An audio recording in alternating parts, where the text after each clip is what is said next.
Until one is committed, there is hesitancy, the chance to draw back, always ineffectiveness concerning all acts of initiative and creation. There is one elementary truth, the ignorance of which kills countless ideas and splendid plans, that the moment one definitely commits oneself, then providence moves too. All sorts of things occur to help one that would never otherwise have occurred. A whole stream of events issues from the decision, raising in one's favor all manner of unforeseen incidents and meetings and material assistance which no one could have dreamed would have come their way. Whatever you can do or dream you can, begin it. Boldness has genius, power, and magic in it. Begin it now. Johann Wolfgang von Goethe. Welcome to the Lost Traveler Podcast. I'm your host, Henry Cameron Allen. And I am very pleased today to welcome a special guest, my dear friend Shay Hallstad, who is an amazing entrepreneur and one of the most heartfelt people that I know. Welcome, Shay. Good morning, Henry. How are you? I'm great. It's so good to have you here. Oh, well, thank you so much for having me. I'm so honored that that you asked me to have this conversation with you. Well, I think it's we were just talking last night about self-love and how that impacts all of us, but especially people of color at this time, and the history behind the challenges with connecting to oneself on that level. Before we really deeply get into that, because the audience doesn't know you yet, give us a little bit of your biography. You live in Minneapolis now. Were you born there? No. So I live in Minneapolis. I live about 20 blocks from where George Floyd was killed, and the neighborhood where he was killed. I actually, when I moved here at 16, I actually lived in that neighborhood and went to high school not far from there. So I'm very familiar with that neighborhood. Wow. And with that store, and with the history of the store and its relationship to the neighborhood and its occupants, who are mostly, it's very diverse. It's mostly Black and brown people in that neighborhood. Right. So I was born in New York. I am what you would call, the term anchor baby, that's been around, lately. I am the definition of an anchor baby before there was a term anchor baby. So my parents are from Antigua. It's a tiny island nation in the Caribbean, British rule. And my dad literally snuck my mom into the country when she was pregnant with me. Wow. And I was born in New York, named after Shea Stadium and Sean Connery, and nicknamed Penny for his great aunt's daughter. And 3 weeks later, I was on a plane back to Antigua, and I was christened there. So I spent a lot of my childhood back and forth between being educated in the United States and being educated in the West Indies. And I moved to Minnesota at 16 and went to high school and started college and got really disenfranchised with the bureaucracy of college. Being a Black student, and I was supposed to be part of this MLK, Martin Luther King program that was supposed to provide extra support to Black students who were maybe the first to go to college, and got really disenfranchised with that program because the support wasn't really there. And I didn't know what the hell I was doing. I mean, right. And my mom was busy raising, my four younger siblings. By that time, she was here at that point. And I left school and went to corporate America and got disenfranchised with corporate America because, I'm a flower child. I like to fix things. I like to make things better for everybody. And corporate America, that's not their bag. And right. So I started Penny Overall's cleaning service. I have an entrepreneurial spirit because I've been in customer service since I was 8 years old, is what I like to tell people. Because at 8 years old, I was taking shoes and giving out tickets. My parents owned a shoe repair store. I'm literally a cobbler's daughter. I literally had no shoes. Sometimes I had to beg my dad to fix my shoes because he was so busy fixing everybody else's shoes.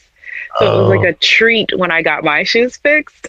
And they were fixed too. Oh, and then they were fixed. And so I have this love of shoes. So one day it's my dream to go shoe shopping in Italy.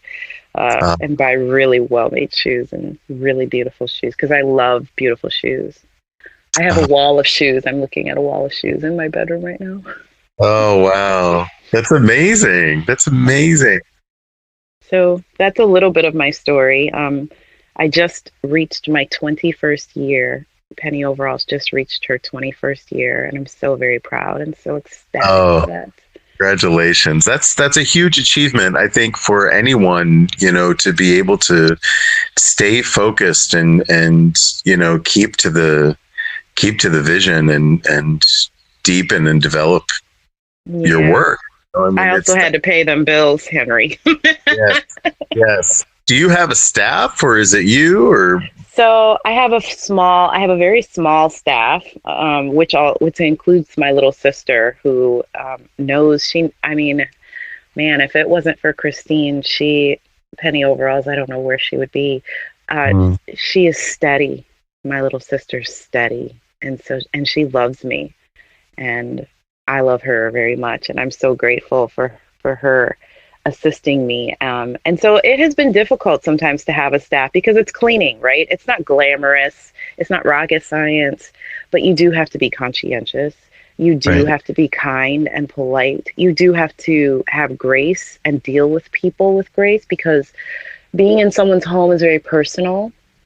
It's very vulnerable for a lot of people. A lot of people say, why don't they just clean their own fucking house?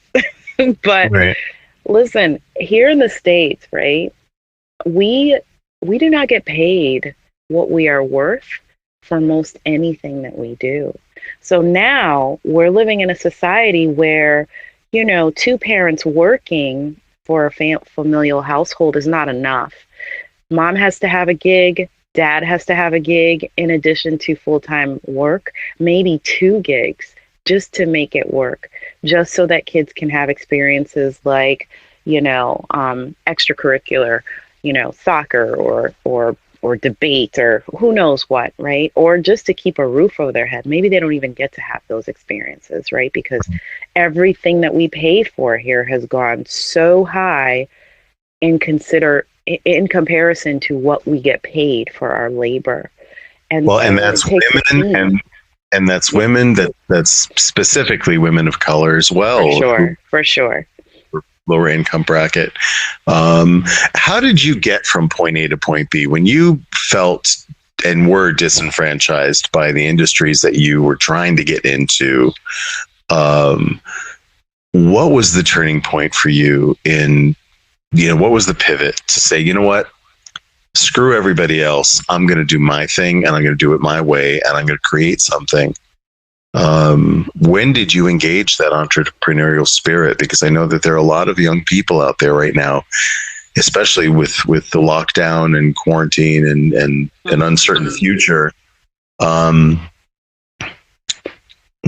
can a young person look for? What did you look for? Where was that window? I was very lucky. I was very blessed that I had parents who had been entrepreneurs.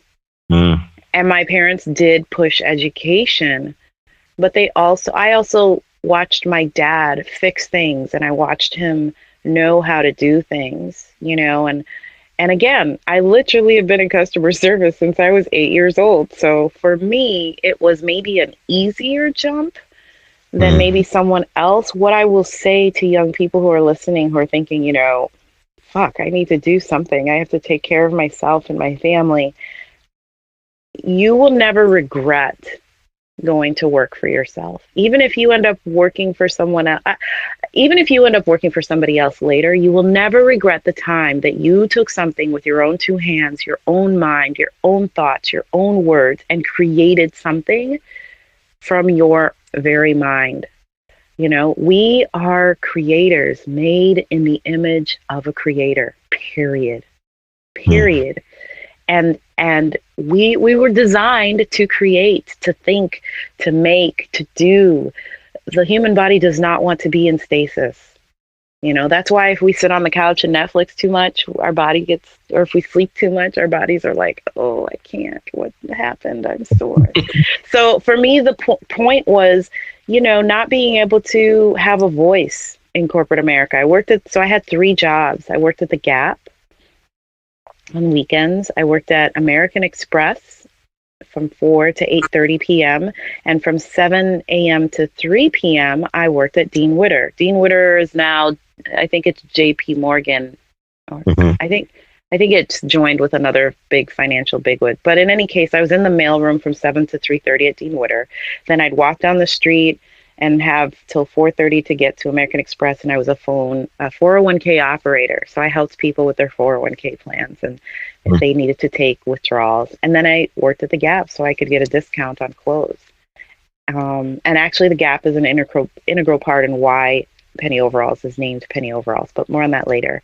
And I just was tired of not having a voice and not feeling like I was really seen, or I was only seen when they wanted me to be seen. And I don't think I could put a voice to this or words to this then, but looking back, I just decided I need to start my own thing. And we're going to take a brief pause right now to hear a word from our sponsor. What could I start? What could I start? I was like, I don't know what I didn't finish college. What could I start? What could I do? What could I do? I was like, I can clean. My mama taught me how to clean. There's a funny story there. When I was 3 years old, I decided it would be wonderful to make a mural on this very long white hallway that we had. And she sure did give me a little bucket and some water and a rag and some cleaning. And she made me stand there and clean it up. I never did it again. So I like to tease her and tell her it's her fault I became a cleaning woman. What is her impression about that? Because I know that, you know, in certain parts of the world, you know, in the Afro-Caribbean islands and certainly in Brazil, where I did a lot of my growing up, in Cuba, there's a certain stigma attached to being domestic of any kind. Domestic worker, Black and brown people. Come on, we know all about that. She just was not happy. She was like, listen, I cleaned enough toilets in my life to birth you, and, you know, to leave my family and come to this country and birth you and give you the opportunity for you to become a cleaning woman. And that's really how, you know, a lot of West Indian parents and aunts and uncles and African aunts and uncles, that's how they, you know, you need to be a doctor, you need to be a lawyer, you need to be an accountant, you need to be a scientist, you know, because that is what gets you the respect of white people, right? That's what gets you the stability of having an income. That's what gets you the, you know, then you don't have to worry about how you take care of your family. As we've seen with COVID-19, that's not necessarily true. Right. And this is not the end of it. Just because the states are opening up again, I don't think this is the end of it. And it may just be the beginning. Yeah, it really, I think we're going to be dealing with this for the next 18 months, you know, until we get some more information about how this disease works, you know. So yeah, she was not very happy, and so she really wanted me to. It probably took about 5 to 10 years as she quietly stood by and watched me work and watched me develop my craft, watched me hone how I deal with clients, watched me figure out what clients were right for me, because not every client is right for me. And I have learned not to work with every client. I work for myself. I offer you a service. Right. And if you're not in line with my values as a business owner and how I want my staff treated, I don't have to work with you. I don't have to clean your house, you know? Listen, I clean toilets for a living and I'm very good at it. And it's my love language. I love doing it. Mm. That being said, not every client is for me. Well, and there's a certain degree, I think, in any profession that's service oriented that you carry a degree of not only self love, as we talked about, but also an awareness of earning the respect of your clients. Mm-hmm. Right. It has to do with integrity. Mm-hmm. Honesty. Yeah. Doing what you say you're going to do is important in everything, but especially when you're a business owner. So if you're going to go into business, young people listening, make sure that what you say you're going to do, you do. That will gain you the respect and the loyalty of your customers. You know, I have people who I haven't been in their house. I mean, my business has been really steady through COVID, but I have 3 clients I haven't been in their house since the week of the 13th of March. And yet they have been paying me upwards of, $600-700 per month to not clean their house. And when I questioned them about it around week 3, week 5, it was like, I'm really feeling uncomfortable. I was feeling very vulnerable. Like, is this right for me to do, to accept this money, even though I'm not in their homes cleaning?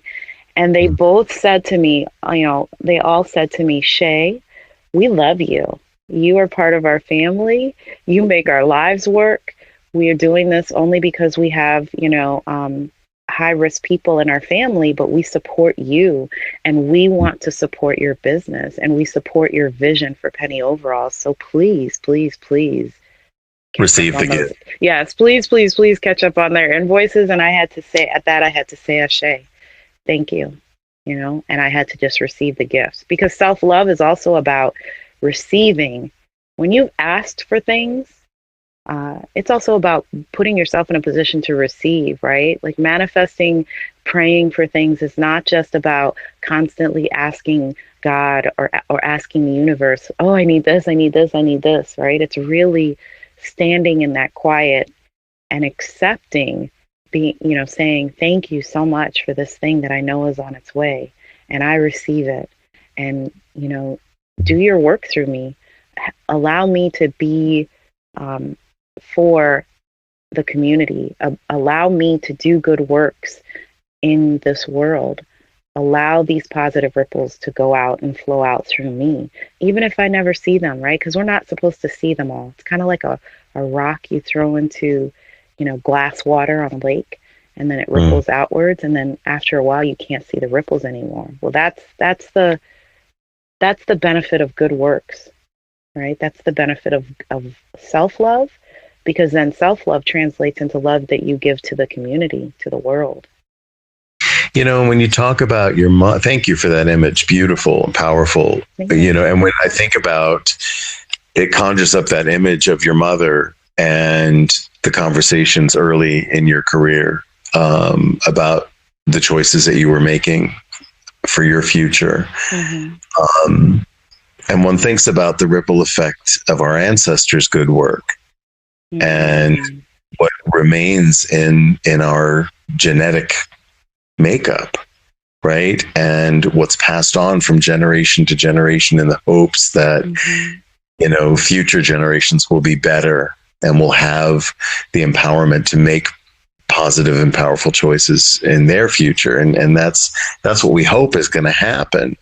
And I see that right now we have such an incredible opportunity, all of us, to tap into those frequencies, which are waves, which are ripple effects, right? Yeah. Throughout all time. Yeah. How do you experience that when you think about, or even maybe when you first started Penny Overalls? Did that hit you at all? No, I don't think it hit. Youth is wasted on the young. Right? Only you don't realize it until you're older. So, right, you can't. I mean, youth is wasted on the young. We think we're invincible when we're young, and to a certain extent, a certain degree, we are Okay. invincible, right? I mean, man, you remember working all day and then going out all night and getting up the next morning and doing it all over again. If I had that How? energy now, that would be so precious. That would be like gold. Somebody please bottle it. Somebody please tell me how to have it. I need to eat like acai or jackfruit every day. Anyway, um yeah, youth is wasted on the young. And so no, none of that hit me. I was hustling. I was grinding. I was just trying to get clients and I was just trying to get money for my work. It was later, it was through the experience of building the relationships with clients and making mistakes and I got fired a couple times. Um, Mhm. and then learning who I wanted to be through this business, how I wanted it to work, and then the vision I had, right? Because I have this vision where I become the Oprah Winfrey of cleaning. More on that later. More on that later. But yeah, no, it didn't hit me probably until, it started to hit me probably in the last 5 years of my life. And I really started to believe, okay, I can design this. I can make this. There's a way for it. This is my, what has happened through COVID, what the awareness that we have, I have been crying out for this awareness for years. And Mm. that to me feels powerful and awe inspiring and so much. It just is like, wow. I've been crying out for years. I've been talking for years about how we, meaning, you know, um, the bakeries, the bakers and the shoe repair people and the cleaners and the janitors and the food staff workers and the grocery store clerks and the stockers of the produce. We do not get paid enough for what we do. We do not Mm. get paid a livable wage for what we do in this country. I've been having this conversation with people for a long time, and a lot of my friends will say, yeah, she's been saying, um, I was like, how do I use penny overalls to be a catalyst for paying a livable wage? How do I do that? What is it? What is it? There's Mm. something missing. I don't know how to do it. What is it? I'm just asking for it, asking for it, asking for it. I have to shift this narrative. How do I shift this narrative? Well, now I don't have to shift the narrative. The narrative has been shifted for me, and that is very powerful. That is not lost on me. That Wow. Mother Nature and the universe shifted the narrative into what it needed to be shifted into, right? These are problems that have long been a part of our society, and they're not going away, they're getting worse. And if we don't do something about it, I mean, it's up to us. Each of us individuals, we are makers, we are thinkers, we are creators, we are doers. Be that creator, be that doer, be that thinker, be that maker, whatever it is, right? Because the world needs you, needs me, needs every single one of you that are listening, because you have a special gift. You are a special creation. There's no other creation like you. Um, and you have something to offer. Even if you think you don't, stand in that knowledge. If you are sad or if you are feeling a little isolated because of everything that's going on, or you're looking at the world like, I don't know what the fuck is going on and what am I going to do? What can I do? I want you to stop thinking that. You can be the one, the thing that tips the needle into humankind's favor. But you have to do. You have to create. You have to think. You have to contribute. And we'll be right back right after this.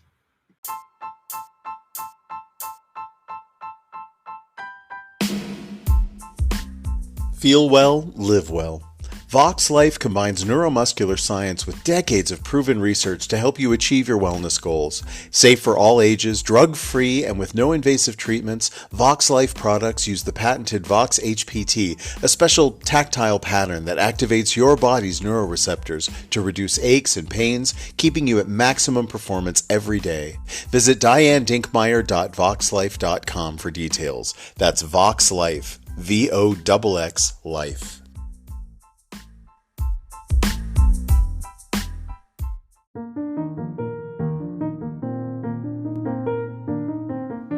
Your generous sponsorship and individual support of the Lost Traveler podcast benefits the Lost Travelers Club, a charitable project under the fiscal sponsorship of United Charitable, a nonprofit 501c3 organization.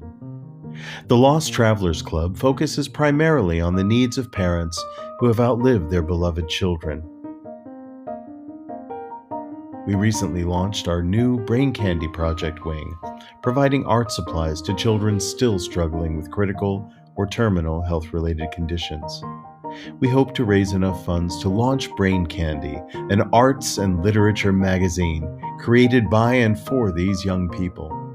Find out more at www.braincandy.online. Thank you.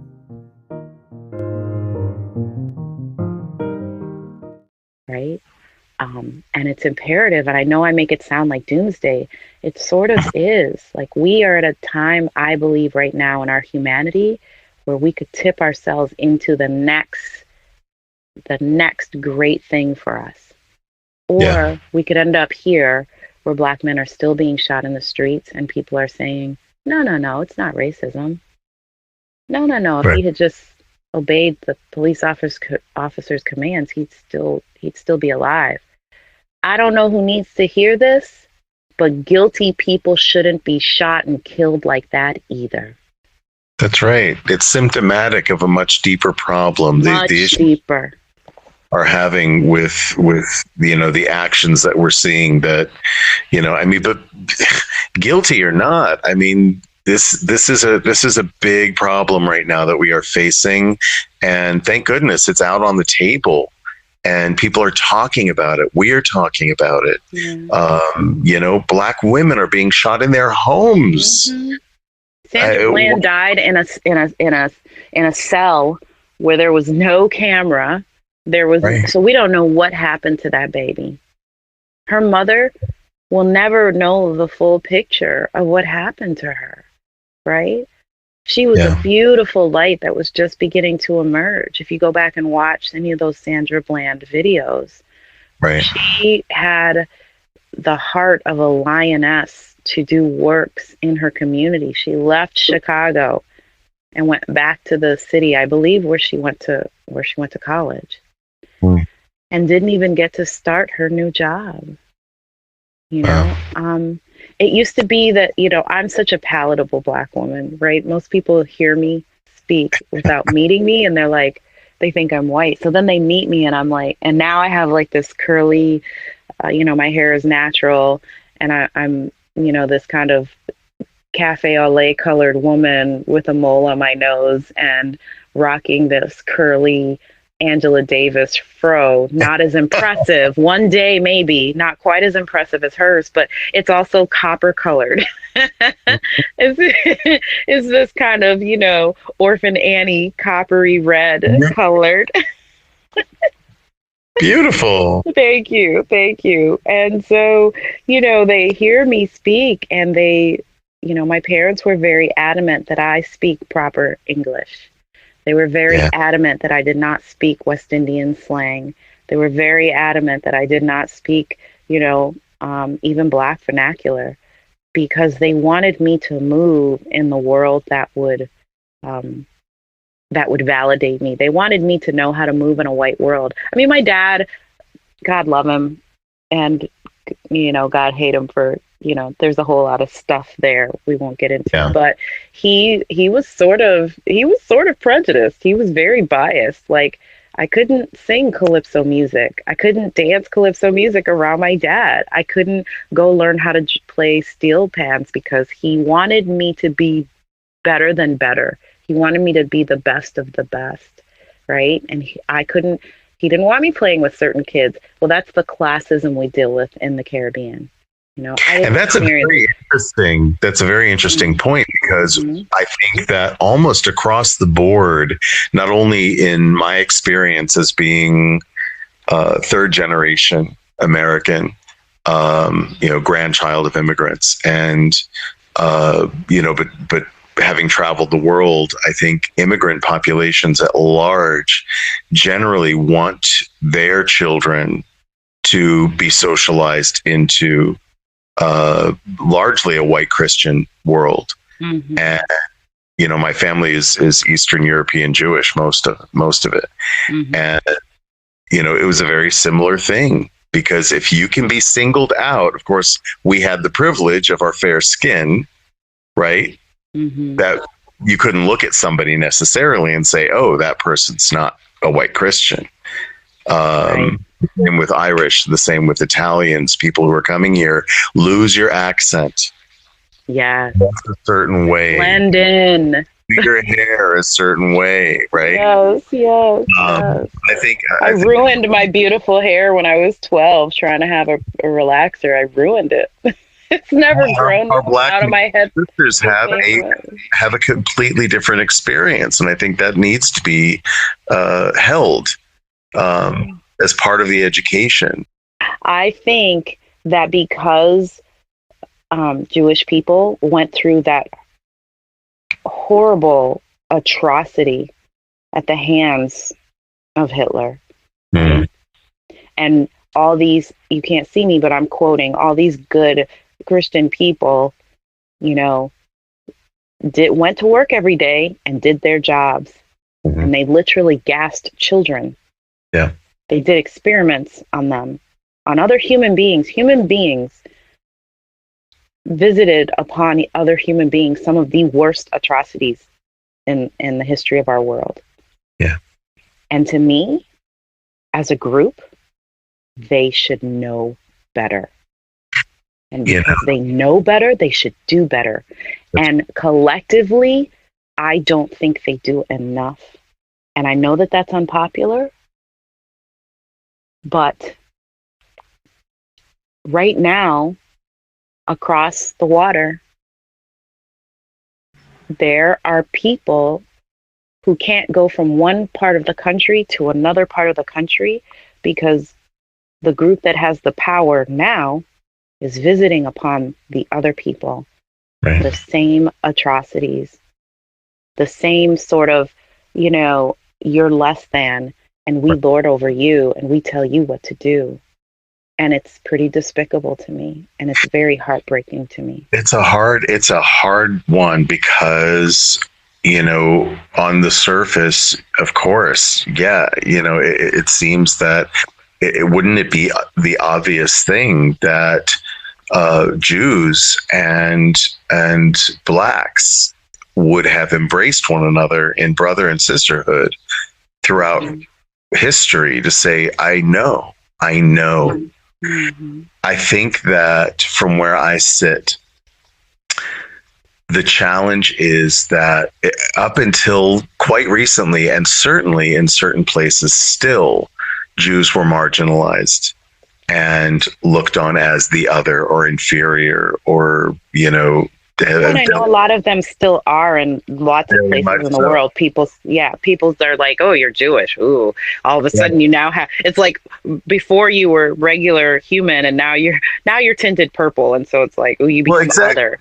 That goes back to color, doesn't it? I mean, it is, there's a certain, inner cultural color that we share, that we all have. And I think, from where I sit, I think that it came down to, because it's not just Jewish people. Like I say, it's the Irish, it's Italians, it's the same. Of course. That was just one example. Population. But I think it has to do with our fair skin. Our lack of melanin was the very currency that bought us our privilege. Yep.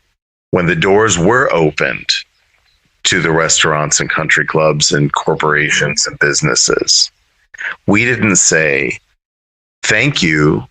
Finally, it feels great to be included, but I'm not going to walk through that door unless we all get to walk through that door. I wish that had happened.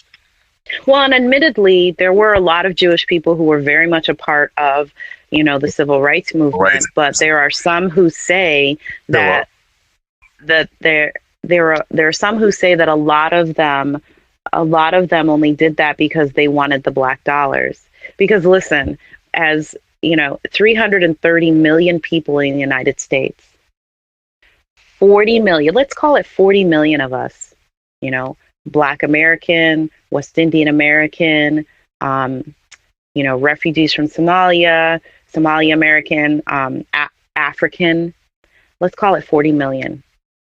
We put $1 trillion every year. That's what 40 million of us put into the U.S. economy per year, right? They don't have to advertise to us because we're going to spend that money anyway. They don't have to make us part of they don't have to make, the Cheerios ad with the little girl, the curly hair, because it's only in the last 5 years I've started to see more inclusion. I've started to see more representation, right? But they didn't have to do that because we were going to buy everything anyway. We had to, right? Because they destroyed Black Wall Street. They said, be separate than us. So we were separate, and we created something beautiful and great a few times. And what did they do? They burned it to the ground. Bombed it. And that's the thing. There would be no American economy whatsoever without Black people. Without Black and brown people from the beginning. This country was built on the backs of enslaved peoples. The reason we can tout we have the greatest generation, there wouldn't be a greatest generation if it hadn't been for the cotton industry. And the cotton industry was built and maintained on the backs of breeding enslaved women to enslaved men, and taking the strongest children and selling them to other plantations. And people don't want to talk about that. They want to say, well, why do we have to talk about that? It's so horrible. Until you shine light on a thing and you deal with it, that thing will always, always, always plague you. Yeah. Always. And this is one thing that this is only one thing, right? But it's a big thing that our country has not dealt with. And really, when you talk about the nations of the world, right? When you look at colonization all over the world, Britain has to answer for it, right? Denmark is going to have to answer for it. Leopold, oh my gosh, he was one of the worst. Right. Spain is going to have to answer for it. Right. When you look at all the islands in the Caribbean, right? The only difference between me and African Americans born here, I was born here on U.S. soil, but my ancestry came through the sugar plantations. Right. I descended from slaves on the sugar plantation. My friends that I have here, they descended from slaves on the cotton plantation. It's a boat ride. So it makes the history slightly different, and yet it's a shared experience, right? The same atrocities. And I just think that we as people need to do better. Black people are we're like the bastards of the world. Everybody and their daddy is in Africa trying to make Africa better. Right. What made Africa fucked up in the first place? Leopold trying to loot her for all her gold. Yeah.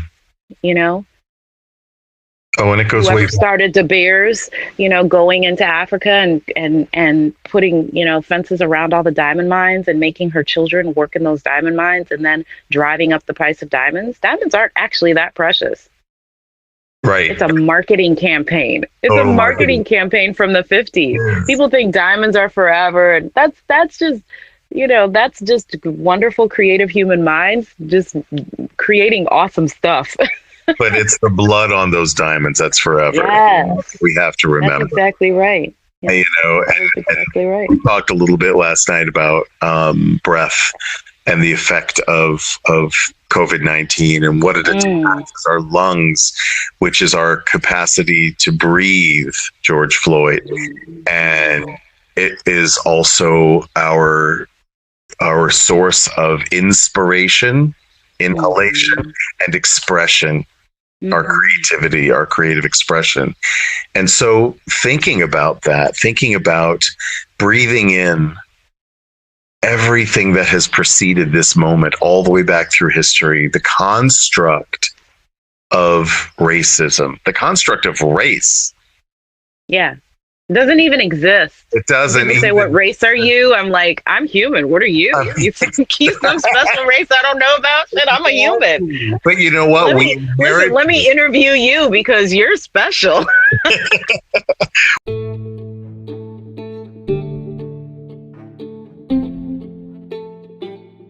21st century life skills warrant 21st century education. Every human being is born into a classroom, each of us given the same homework, the same core assignments. Personal care skills, emotional literacy, financial literacy, environmental literacy. These and other essential life skills are unique, learned and used by each of us every day of our lives. Indeed, they are the common thread in our humanity, core to individuals and the communities they construct, surviving and thriving. Raising the bar on life skills education for all. This is the mission of Parenting 2.0. Visit www.parenting2pt0.org for more information.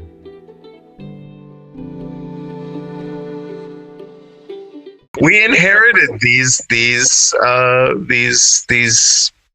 qualities, these nomers, these, whiteness. I inherited whiteness at birth. You inherited blackness at birth. Yeah. Right. Yeah. And we're not, you're way younger than I am, but not. I'm not way younger than you. Yes, you are. No, I'm not. Well, you're younger than I am. But we're generally the same generation. And you're not a boomer. No, I'm not. Okay, and I'm not a boomer either. We're both Xers. Yes, and we have an opportunity here. We have an opportunity here, being in the parenting generation, whether or not we have children. Yeah, we are the ones that the younger people are looking up to for how to be in the world. We're also the ones that are being blamed, for the state of the world. We are of that age that we haven't done enough yet together. And even if the younger people don't know that they're looking up to us, they really are, right? Because they don't, it's evolution. They have no choice, right? And I really love young people, and I work to be very firm and loving with them. And I seek to help them stand in their power. Because the thing that I wish I'd had when I was in my 20s, I wish I'd had more conversation about how powerful I already was. And how beautiful and how beautiful, yes, and how amazing and creative I already was. It wasn't something I had to get to, right? I feel like my 20s were like, I have to get to this thing. I have to get to this. I have to get to this place. I was already there. And if I could go back and change anything, it would be to really inhale and breathe in that knowledge and create that power in my belly and stand in it, Look at you now and look at what you have overcome, and look at where you are at the precipice of the next stage of your life, and having all those tools and gifts that you have that you might not have had you not gone through the journey that you've been through. Right? Oh, yes, for sure. Right. One of the things I realized. Like, what's the next step for you now in your 40s and beyond? Becoming the Oprah Winfrey of cleaning. Yeah. I'm a serial entrepreneur. I just, I'm doing lots of things. I started 2 new businesses during COVID. Wow. And people, some of my friends are like, of course you did, Shay. No, but I started 2 new businesses during COVID. I had Penny Overalls, of course, going, and I was still cleaning every day and still dealing with clients, but it was a little bit less. My schedule did go down 1 day a week. So instead of cleaning 4 days a week on a 2-week rotational schedule. I was cleaning 3 days a week, which was nice because then I was able to get some things done around the house, and I was able to breathe and, plant flowers and do some of that stuff. And then I started thinking about, I think, COVID and the fact that people were being laid off left and right. And I was unsure of how it would affect Penny Overall's long term. And so I just was like, what else could I do? There are all these things I've been thinking about for so long. One of them is I started a business called Underdog Safety and Fitness, and she's not up and running yet. And I have a fabulous business partner, Tim Blaylark, and he and I went to high school together, so we've known each other a long time. But he is a martial arts and security specialist. Wow. And years ago, I took security training through Icon Global, who at the time was owned by Elijah Shaw, who is in the executive protection world. So, he has done VIP protection for the likes of Diana Ross and Justin Bieber and Usher. He was with Usher for like 10 years or something like that. And he is a very talented, very, just a wealth of knowledge in the protection industry. And so I was his personal assistant for a little while when he had to be out on the road and his boys were in high school but still at home. He just needed somebody to make sure they weren't going to kill themselves and, that they'd eat real food and go to school. And so I was there and he said, Shay, I want you to take this course. And the course he had named the course, it was a weekend course called Women's Safety and Fitness. And I met a lot of amazing women. There were about, there might have been about 9 or 10 of us, of all different backgrounds, different ages. I want to say we were, like 22 to 56, right? So, and we did this weekend course where they taught us about situational awareness out in the world. They taught us, they gave us some muscle memory of what to do if somebody grabs your ponytail. We learned how to shrimp. Shrimping is a term in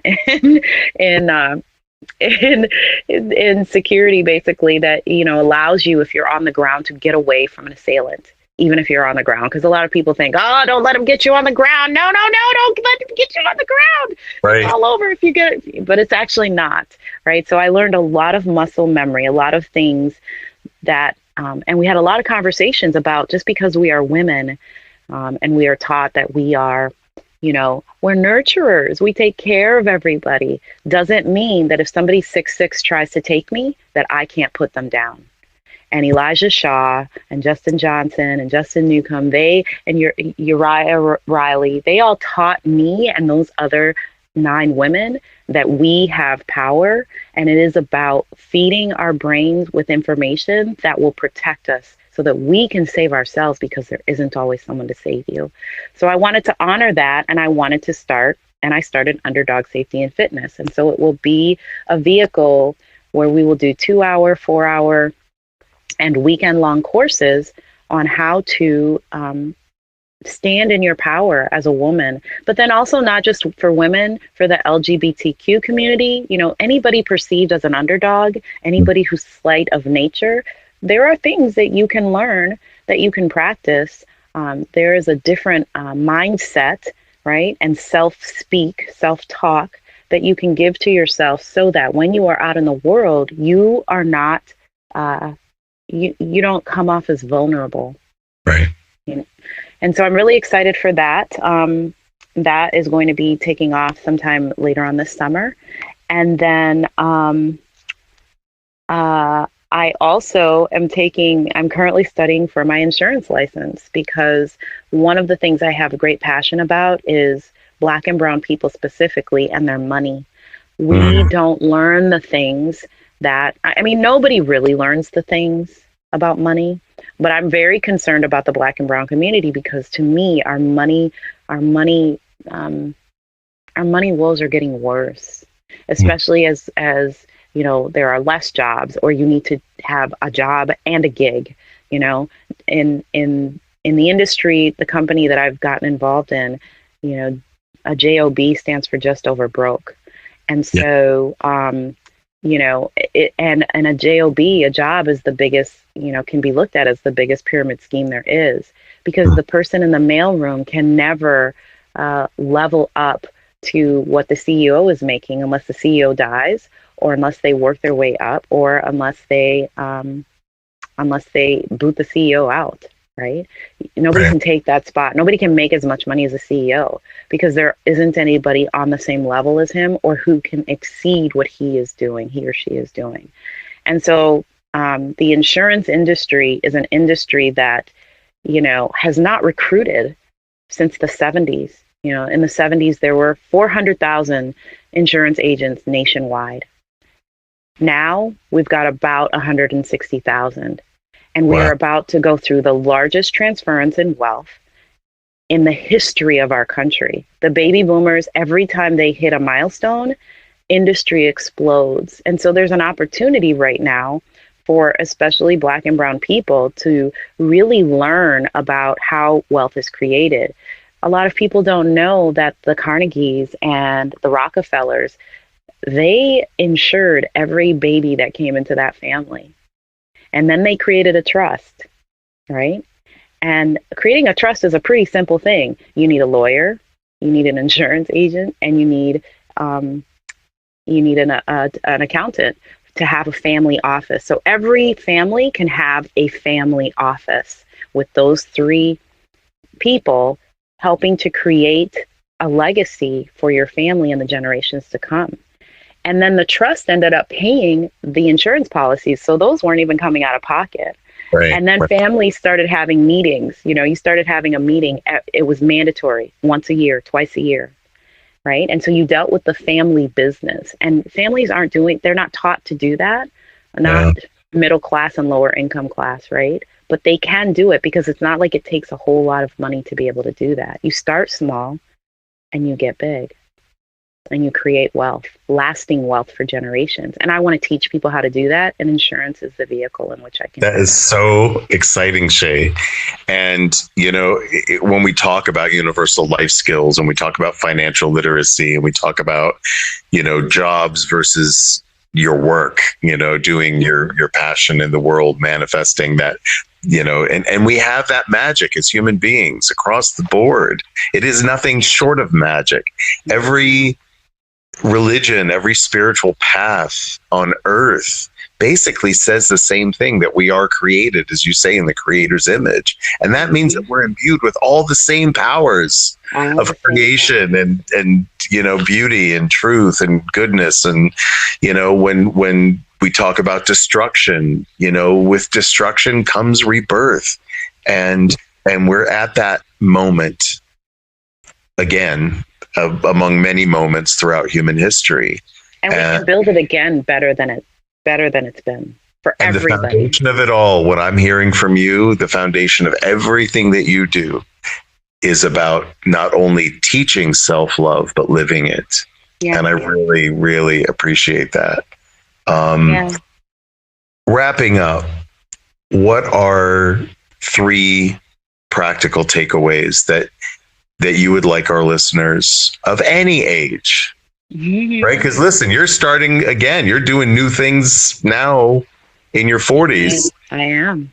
Right? The way that you did in your 20s, right? Yeah. Yeah. What are 3 practical takeaways for any age? Listen, it is never too late. It's never too late. You can wake up from a nap in the middle of the afternoon and decide to change your life, right? So we have the power to choose. We get to choose what we do and how we do it. That's what we have control over. That's very powerful. It's more powerful than I think people give it credit for.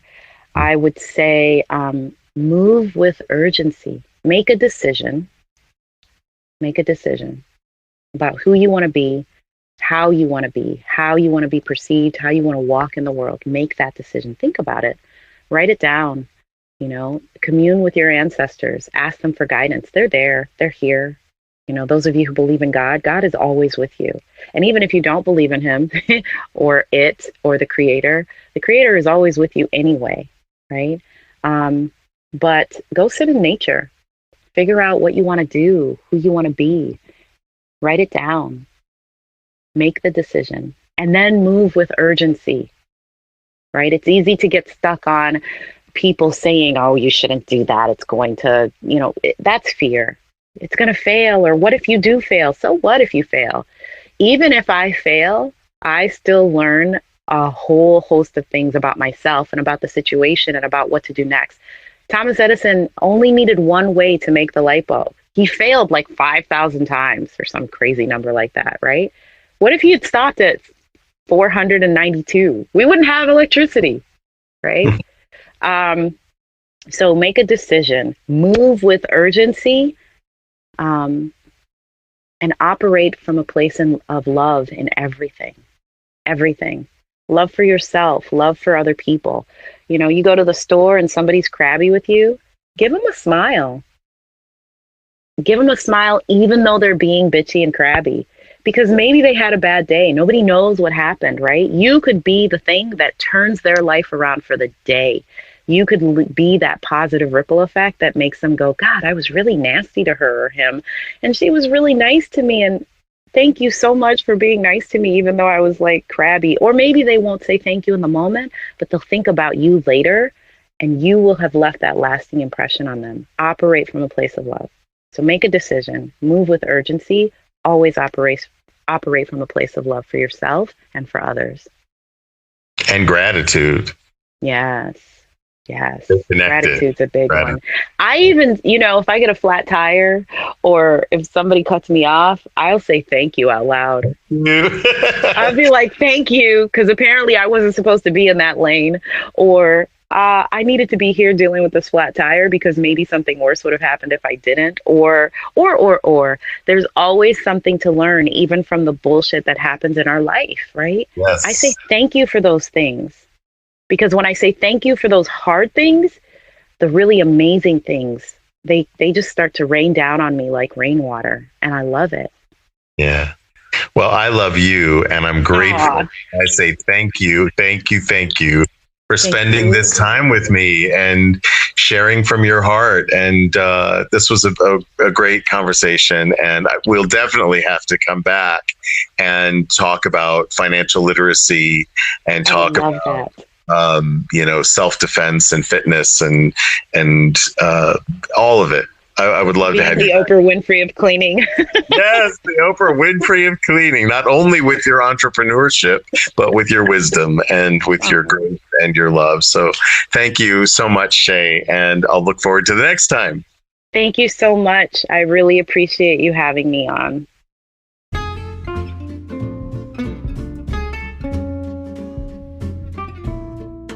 You've been listening to The Lost Traveler with Henry Cameron Allen. For more information, please visit www.henryallen.org. Thanks so much for tuning in, and let's all keep striving for a better world. Thank you.